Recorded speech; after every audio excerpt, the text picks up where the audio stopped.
Boa noite a todos. Queria primeiramente agradecer a oportunidade de contribuir um pouquinho com os estudos da noite de hoje. E hoje vai ser nesse clima mais intimista, todo mundo pertinho. Lembrando que os primeiros cristãos realizavam seus encontros, se reuniam nas catacumbas, né? Não deveria ser uma coisa tão gostosa assim como hoje a gente tem esse conforto todo, mas é para lembrar aquele clima mais intimista, de aproximação, de intimidade. Que Deus possa nos abençoar nessa noite, que a gente possa sentir a presença dos nossos amigos espirituais, não só nos envolvendo, mas nos abraçando, derramando sobre nós todo o carinho, toda a atenção. Bom, na noite de hoje, a gente vai dar continuidade ao estudo do Livro dos Espíritos, do capítulo 9. A gente vai entrar no item 4, que fala sobre convulsionados. Mas para a gente entender melhor as questões que Kardec vai levantar nesse capítulo, a gente vai precisar ter em mente um acontecimento lá do século XVIII, ou seja, um século antes da publicação do Livro dos Espíritos. As questões que a gente vai estudar essa noite são 4 questões, é a questão 481, 481A, 482 e 483. São só essas 4 questões. Mas a gente vai ver, por exemplo, que no meio desse item do Livro dos Espíritos, o que acontece? O Kardec, por exemplo, ele vai começar a comentar, naqueles comentários que Kardec sempre faz depois da resposta dos Espíritos, ele vai comentar, por exemplo, que uma autoridade pública fechou determinada coisa. Então, quando a gente vai ler o capítulo, o item 4 especificamente, a gente não consegue entender de onde Kardec está tirando essa autoridade pública. A gente só vai conseguir entender do que Kardec está falando de fato quando a gente abre a Revista Espírita de 1859. Então, sempre na Revista Espírita a gente consegue o complemento das obras básicas da codificação. E para a gente entender então melhor o tema da noite de hoje, a gente vai conversar sobre os convulsionários de Saint-Médard. Saint-Médard é um cemitério, a gente vai ver isso ao longo da noite. Mas antes a gente precisa falar sobre uma doutrina religiosa que estava sendo muito difundida na França nos séculos 17 e 18. Alguns filósofos vão dizer que a França vai ser sempre jansenista. Então a gente vai começar falando sobre o jansenismo. O jansenismo, então, é uma doutrina religiosa dentro do catolicismo francês, que teve como fundador Cornélio Janssens. Cornélio Janssens ele era um teólogo holandês que depois vai se tornar bispo. Em 1640 ele lança uma obra onde ele faz uma releitura das obras de Santo Agostinho. Então, esse Cornélio Janssens, esse teólogo, ele é um leitor ávido de Santo Agostinho e, fazendo uma releitura das teses de Santo Agostinho, ele vai fundar essa doutrina religiosa chamada jansenismo. Por enquanto, pode parecer estranho de falar sobre jansenismo, mas daqui a pouco tudo vai fazer um pouco mais sentido para a gente. Um expoente dessa doutrina religiosa foi o matemático francês Pascal. Pascal, além de matemático, ele era também teólogo, ele era filósofo, ele era físico, inventor. Pascal ele foi um grande gênio, na verdade, que veio ao nosso planeta, assim como Isaac Newton, assim como Bach, assim como outros gênios que passaram pelo planeta. E Pascal, ele tem uma frase muito conhecida, que ele diz o seguinte, ele fala que o coração tem razões que a própria razão desconhece. Então, muitas pessoas nem conhecem Pascal, mas já ouviram essa frase pelo menos uma vez. Essa frase de Pascal. Mas quando Pascal falou isso, ele se referia a uma coisa que acontecia naquela época, lá no século XVIII, dos teólogos, dos filósofos da época tentarem chegar a Deus, chegarem à compreensão do que é Deus através da razão. Para Pascal existiam outras vias mais apropriadas do que a razão, do que o plano intelectual, para chegar até Deus.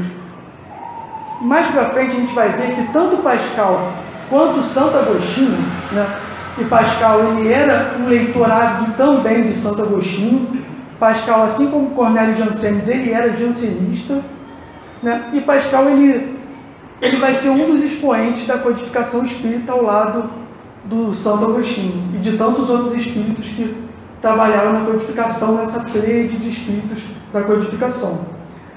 Kardec, no livro Que é o Espiritismo, ele começa a enumerar alguns espíritos superiores. E aí ele fala do Fénelon, depois ele vai falar do Bossuet, e logo em seguida ele fala de Santo Agostinho e do Pascal. Ele cita esses dois espíritos que a gente está citando agora também. Além disso, o Erasto, discípulo de Paulo, ele vai dizer no primeiro capítulo do Evangelho segundo o Espiritismo que Santo Agostinho é o maior vulgarizador do Espiritismo. Santo Agostinho é o maior divulgador da doutrina espírita, né? Bom, agora que a gente já apresentou esses dois personagens que são importantes na noite de hoje... tem mais uma coisa. O Henrique Baldovino, quem que é Henrique Baldovino? Ele é o tradutor da Revista Espírita. Ele traduziu do francês para o espanhol. E ele vai dizer mais uma curiosidade, um detalhe muito interessante sobre Pascal. Ele fala que muitas vezes quando ele foi traduzir a Revista Espírita do francês para o espanhol, ele passou anos fazendo esse trabalho de tradução. Boa noite.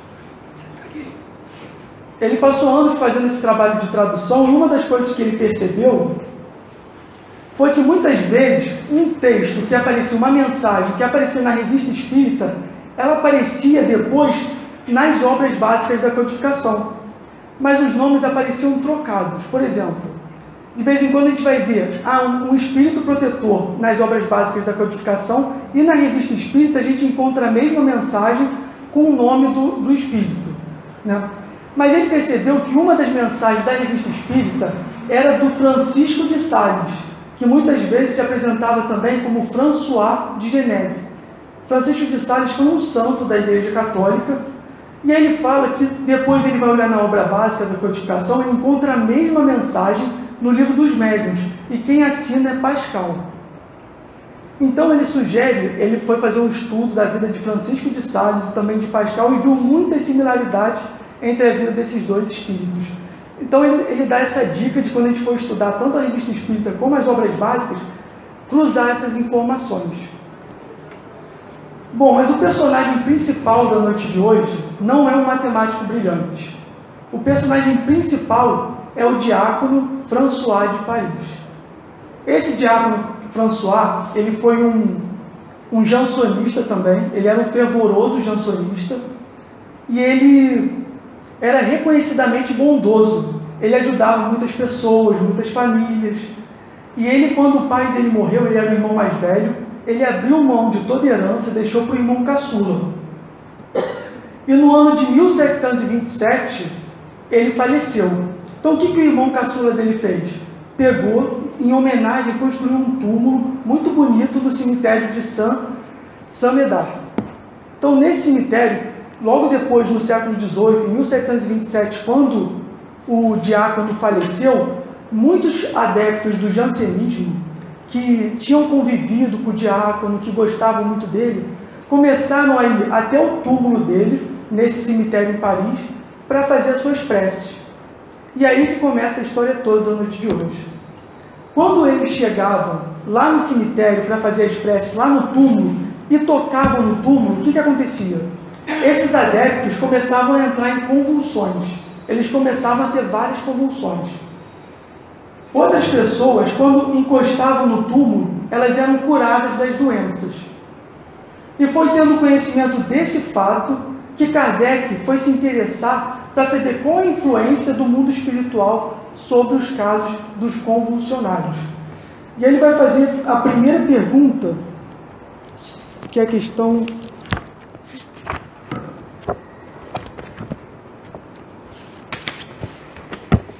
que é a questão 481 do Livro dos Espíritos. Ele vai perguntar o seguinte: os espíritos desempenham algum papel nos fenômenos que se produzem com os indivíduos chamados convulsionários?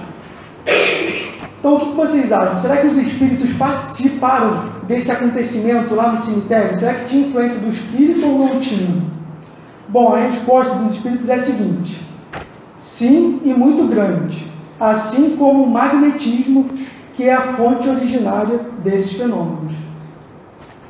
Bom, então a gente acabou de ver que teve sim participação dos espíritos.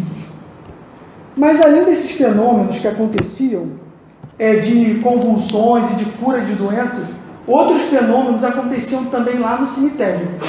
À medida que as pessoas foram tomando conhecimento desses casos, que ficaram conhecidos como convulsionários de Samedar, o que as pessoas começaram a fazer? Os adeptos do jansenismo começaram a ir em massa para o cemitério. Começaram a ir todo mundo para o cemitério em busca dessas curas milagrosas, dessas coisas estranhas que estavam acontecendo lá. Alguns foram no intuito de investigar o fenômeno, alguns cientistas, como fala Kardec na Revista Espírita. E eles perceberam que estava acontecendo uma coisa muito estranha. Além disso tudo que a gente já falou, quando eles encostavam no túmulo, as pessoas deixavam de ter sensibilidade à dor. Ou seja, você poderia bater numa pessoa que ela não sentia nada. Olha só que coisa estranha. E no auge do fanatismo religioso, o que as pessoas começaram a fazer lá no cemitério? Elas começaram, dado que não estavam sentindo dor nenhuma sensibilidade física, começaram a reproduzir os detalhes da paixão do Cristo. Então, o que as pessoas faziam? Elas começavam a furar as mãos para tentar reproduzir a mão do Cristo pregado na cruz. Essas pessoas também crucificavam outras pessoas, e essas pessoas que eram crucificadas não alegavam dor. Olha só que coisa estranha. Então, Kardec vai fazer a seguinte pergunta, questão 483. Qual a causa da insensibilidade física que se observa em alguns convulsionários e em certos indivíduos submetidos às torturas mais cruéis? Bom, eu já vou ler a resposta. Antes disso, eu vou abrir a Revista Espírita. Então, na Revista Espírita de 1859, na página 346, que é a revista do mês de novembro, um espírito se comunicando com Kardec vai falar o seguinte: olha, a insensibilidade física produzida pelo êxtase deu lugar a cenas atrozes. A loucura chegou a tal ponto de realmente crucificarem vítimas infelizes, de lhes fazerem sofrer todos os detalhes da paixão de Cristo. Essas vítimas solicitavam as terríveis torturas que sofriam. Ou seja, as próprias vítimas, querendo passar pela mesma dor que o Cristo passou, aceitavam, dada a insensibilidade física que se verificava, a passar exatamente pelos mesmos detalhes da paixão de Cristo. Né? Kardec, esse espírito que se manifesta vai dizer o seguinte: o fato foi atestado pelas mais autênticas testemunhas. Então, existem muitas pessoas que iam lá também investigar esses casos. Né? Bom, e a resposta dos espíritos para essa dúvida que Kardec teve, falou: olha, qual é a causa dessa insensibilidade física que as pessoas sentiram lá no cemitério? O que explica isso? A resposta foi o seguinte: olha, em alguns casos, é um efeito exclusivamente magnético, que atua sobre o sistema nervoso, do mesmo modo que fazem certas substâncias.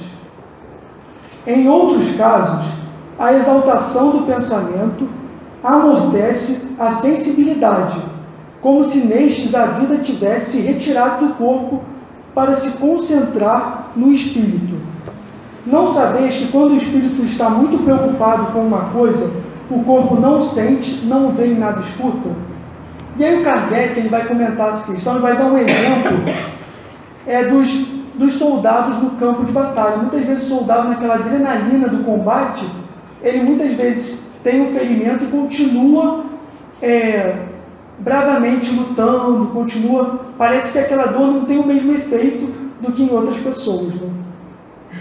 Ele fala ainda que, ao passo que em circunstâncias comuns, em circunstâncias ordinárias, um simples arranhão faria estremecer. Né? Então, em parte, a resposta dos espíritos atribui ao efeito magnético. E a gente sabe que Kardec, durante muitos anos, antes de ter contato com os espíritos, antes do espiritismo ainda estar começando, o fenômeno das mesas girantes, Kardec se dedicou a estudar o magnetismo. E a gente vai ver que boa parte da chave para essas questões do item 4, sobre convulsionários, está também no magnetismo. Bom, também aconteciam outros fenômenos muito estranhos. Por exemplo, pessoas que não tinham muito conhecimento, quando elas chegavam lá no hospital, o que elas faziam? Elas começavam a falar sobre teses complexas. Elas começavam, pessoas que não tinham tanta instrução formal, que outras pessoas sabiam que nunca tinham falado sobre determinado tema, começavam a falar sobre temas realmente complexos, sobre teses do Santo Agostinho, sobre coisas que aquelas pessoas, em geral, não costumavam falar. Então também acontecia muito isso lá no cemitério. Além disso, as pessoas começavam a falar línguas desconhecidas. São franceses que de repente começaram a falar aramaico antigo, por exemplo. Começaram a falar o hebraico, o latim, línguas que para essas pessoas eram desconhecidas. Então, muitos fenômenos estranhos aconteciam lá no cemitério. As pessoas também conseguiam ler o pensamento de outras pessoas. Elas também conseguiam transmitir doenças com um simples toque. A outra pessoa conseguia ter as mesmas sensações que a outra pessoa estava descrevendo. Ou seja, não é que uma pessoa tinha todos esses fenômenos, não. Algumas pessoas ficavam com insensibilidade física, outras pessoas conseguiam ter suas doenças curadas, outras pessoas conseguiam fazer a leitura, a percepção do pensamento de outras pessoas. Então, cada pessoa que se reunia ali indicava, manifestava um desses fenômenos. Então, o que Kardec vai fazer? Kardec vai fazer o seguinte: ele, na Revista Espírita, ainda desse mesmo ano, ele vai evocar o personagem principal da noite de hoje, que é o diácono François de Paris. Porque muitas pessoas acreditavam, atribuíam todos esses acontecimentos estranhos a uma certa santidade desse diácono. As pessoas achavam que aquela bondade que ele teve em vida tinha transformado ele num santo. Então Kardec, ele simplesmente, numa reunião, o que ele faz? Com a permissão de São Luís, porque não era todo espírito que Kardec podia evocar. De vez em quando São Luís vai falar para ele: olha, não, esse aqui não vai dar para a gente evocar hoje. Mas aí São Luís autoriza e ele evoca o François de Paris, o diácono, para perguntar essas coisas todas para ele, que era o personagem principal. Bom,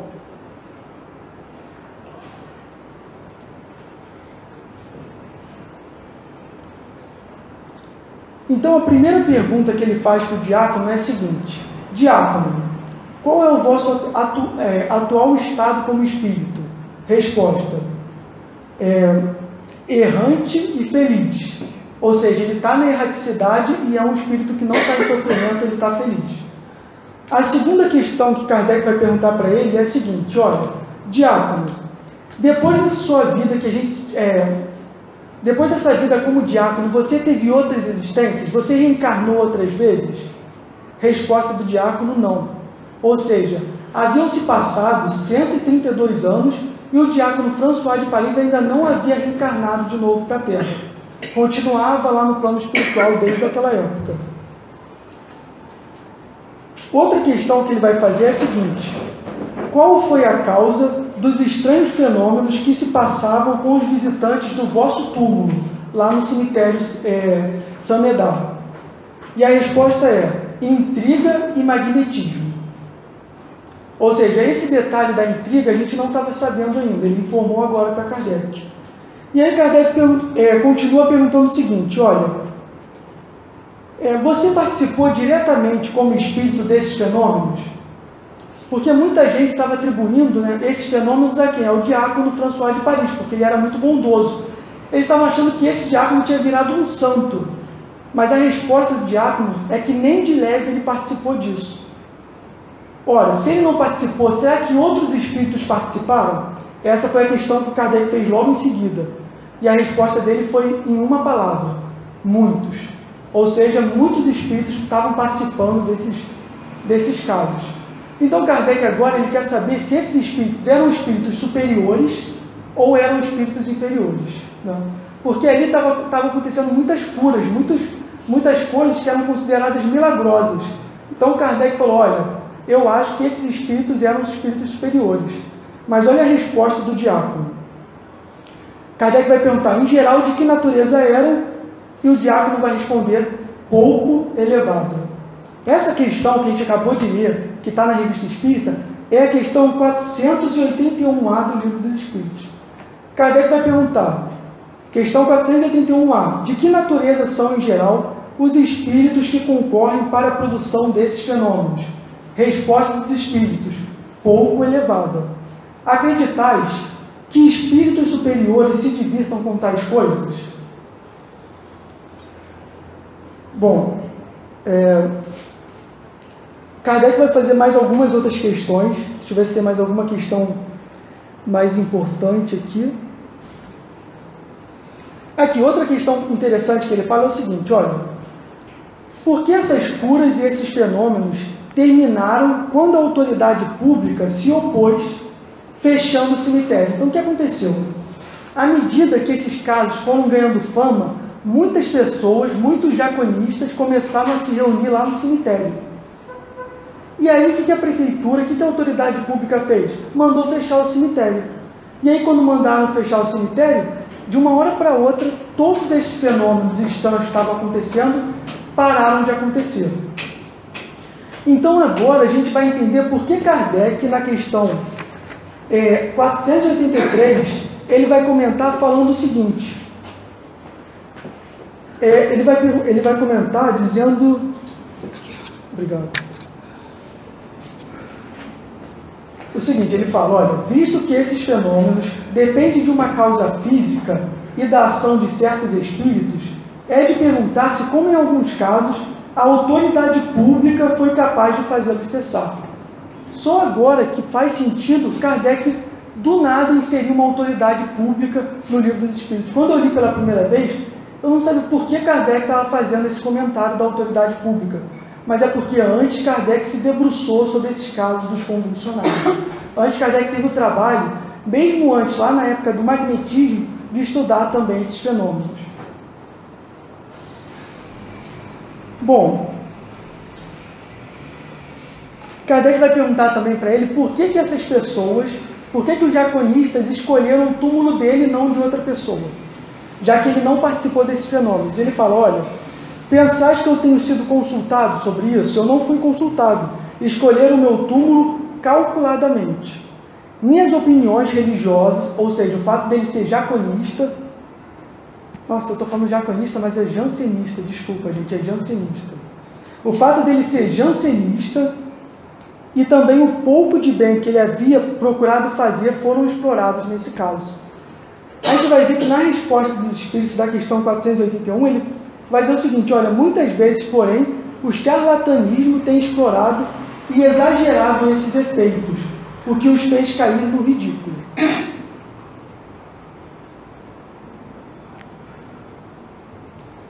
Bom, Kardec faz ainda um comentário nessa questão. Ele vai dizer o seguinte,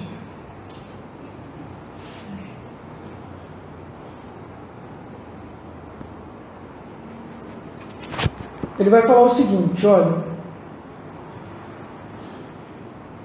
entre as faculdades de que eram dotados os convulsionários, se reconhecem sem dificuldades, algumas das quais o sonambulismo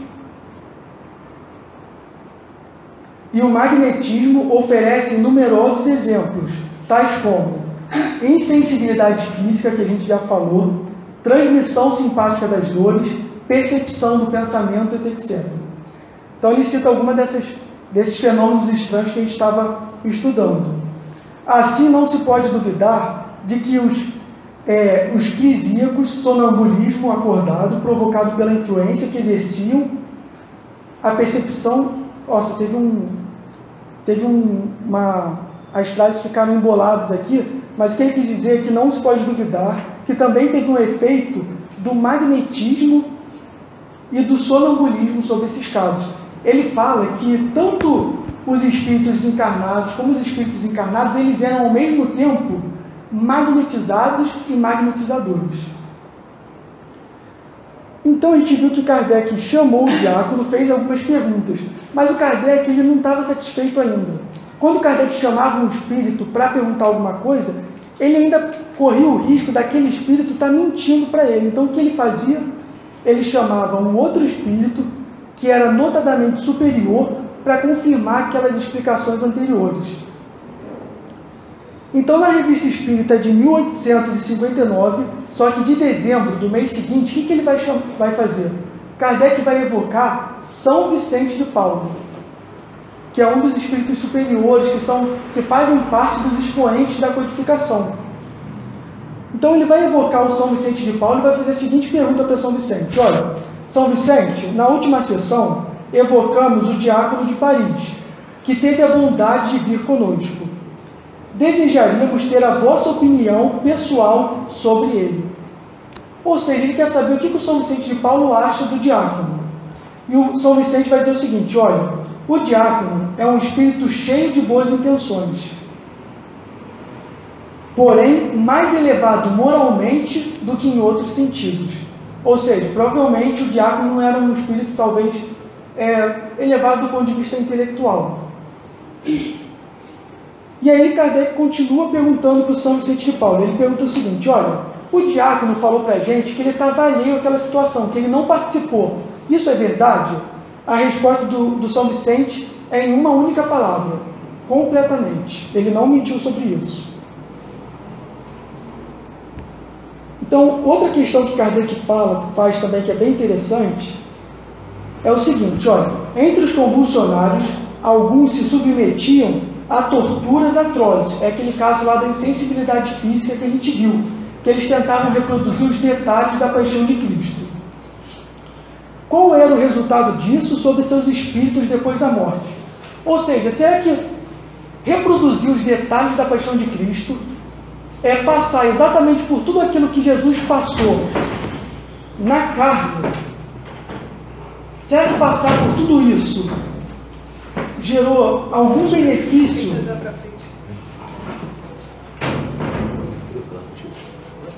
Será que isso gerou algum benefício para aquelas pessoas? Será que quando chegaram do outro lado, o fato da pessoa ter sido crucificada, ter passado exatamente pelas mesmas dores que o Cristo passou, será que isso gerou algum benefício? A resposta dos Espíritos é o seguinte: eles vão falar que o efeito disso é praticamente nulo. Não havia nenhum mérito em atos sem resultado útil.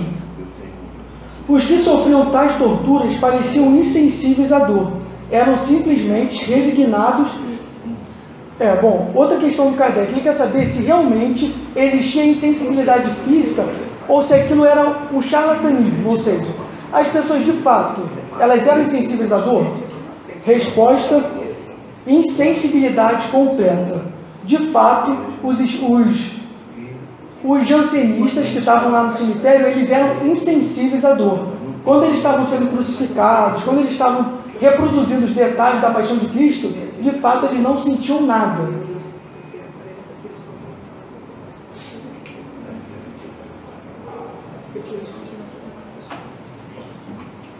Bom, a questão 482, ela também é abordada em uma dessas questões. O Kardec ele vai perguntar o seguinte: olha, por que motivo toda uma população foi subitamente dotada dessas estranhas faculdades? E ele vai dizer o seguinte: essas pessoas se comunicam muito facilmente em certos casos, e vós não sois tão estranhos às faculdades dos espíritos para não compreenderdes que eles nistos tiveram uma grande participação, por simpatia para com aqueles que as provocavam. Essa é exatamente a questão 482 do Livro dos Espíritos. E a resposta dos Espíritos é muito parecida. Então, o Kardec vai perguntar no Livro dos Espíritos de que modo o estado anormal dos convulsionários e dos que sofrem crises nervosas pode estender-se subitamente a toda uma população. Porque aquilo que de repente começou circunscrito, começou a crescer e a envolver um grande número de pessoas. Que população era essa? Era a população dos jansenistas. E a resposta é efeito de simpatia. Ou seja, praticamente a mesma resposta que o diácono deu aqui na Revista Espírita. Mas agora voltando para a entrevista que Kardec faz a São Vicente de Paulo, a última pergunta para a gente finalizar é a seguinte: olha, então, Kardec já perguntou se essa insensibilidade física se era real. A resposta foi positiva. De fato, havia uma insensibilidade física. E aí o Kardec pergunta para São Vicente de Paulo, mas por quê? De onde que vinha essa insensibilidade física? O que explica a insensibilidade física que essas pessoas estavam sentindo lá no cemitério? E a resposta é efeito magnético. É só essa a resposta dos espíritos. E a última questão que Kardec faz é a seguinte, olha, desde que esses espíritos, eles operavam curas, eles estavam fazendo um bem, prestando um serviço para aquela população, como é que eles poderiam ser pouco elevados, poderiam ser de ordem inferior? O que explica isso? Alguém sabe? Alguém se arrisca a responder? Por que, se os espíritos eram de ordem pouco elevada, por que eles conseguiam realizar curas? Por que eles estavam gerando benefícios para aquela população? Estavam fazendo bem? Eles eram espíritos de natureza inferior. É essa a questão que Kardec faz. E aí, alguém quer tentar? Então. Não, eu só estou aqui lembrando, nós tivemos uma palestra, não sei se era para a compreensão final, de um doutor cirurgião. Dr. Paulo César Frutuoso. Ele vendeu um livro aqui e ele comentou sobre as cirurgias espirituais que eram feitas lá no Frei Luiz, e isso está em livro. Ele coloca como um documentário que a ciência deve trabalhar. E ele fala muito que nós somos energias, né? Vou estudar muito não, nós somos energias. E algumas pessoas, sendo elas elevadas ou não, têm a sensibilidade de se inserir nessas energias. É lógico que você pede que, se for quanto mais elevado o espírito, melhor será o resultado. Então, ele colocou-nos que o manuseio dessas energias acontecia lá no Frei Luiz, e era um trabalho todo especial. Era um trabalho que eu não sei se era feito, era um cemitério. É um trabalho todo feito, é um trabalho feito todo de maneira especial, cujos olhos humanos não conseguem perceber. Né? E eu acho que talvez, não sei, eu queria ver se há alguma conexão entre essa experiência do cemitério e esse saber que ele nos trouxe, né? As experiências que tem lá no Frei Luiz. Não sei se dá para fazer. Então vamos ver primeiro qual foi a resposta, se caminha mais ou menos nesse sentido que o Wilton falou. Então Kardec pergunta isso e o Espírito São Vicente de Paulo é quem vai responder. E ele vai dizer o seguinte, olha, não vedes isto todos os dias? Não recebeis por vezes excelentes conselhos e ensinos úteis de certos espíritos pouco elevados e até levianos? Não podem eles procurar fazer algo que tenha o bem como resultado final, com vistas a um melhoramento moral? Então, tem uma frase lá no livro O que é o Espiritismo, que Kardec vai falar que a escala espírita é, de certa maneira, a chave para entender a ciência espírita. Então, muitas vezes, a gente vai achar que um espírito pouco elevado, ele não pode produzir cura, mas a cura, muitas vezes, não depende só do grau de elevação dos espíritos. A elevação que você está falando é moral, né? Não é técnica. Seria moral. Na verdade, os dois, caminhando juntos, as duas coisas. Nós temos muitos médicos aí, vamos supor, vamos cair no mundo do terreno. Nós temos aí, por exemplo, o conhecimento da ciência, muitas pessoas superdotadas em termos de conhecimento. Mas moralmente, nós estamos assistindo aí alguns médicos sendo aí presos, né? Com todo o conhecimento de cura que eles têm. Mas moralmente. É o caso do Zé Embora. Não, eu estou falando mesmo de. Ele está falando de espírito. Ele está falando de espírito. Os médicos que eu recebi. O termo é não elevado. Ele colocou o termo não elevado. O que é não elevado? Técnico e moral. Exatamente. É nesse sentido que eu falei. Então, para finalizar e passar a palavra para a Tília, que ela vai falar sobre o Evangelho, então, muitas vezes um espírito pouco elevado, ele pode dar, como o Espírito São Vicente falou, bons conselhos, mas isso não quer dizer que sempre a gente vai poder ouvir os conselhos que ele tem para nos dar. Então pode ser que de vez em quando a gente consiga pegar um conselho bom, como acontece aqui na Terra mesmo. A gente tem o hábito de aconselhar outras pessoas. De vez em quando a gente vai acertar, outras vezes a gente não vai acertar, né? Mas não dá para a gente garantir que sempre esses espíritos vão dar bons conselhos para a gente. Isso provavelmente não vai acontecer.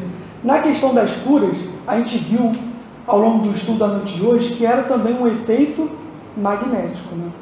Então o magnetismo tem propriedades que não dependem tanto do grau evolutivo dos espíritos. Vou passar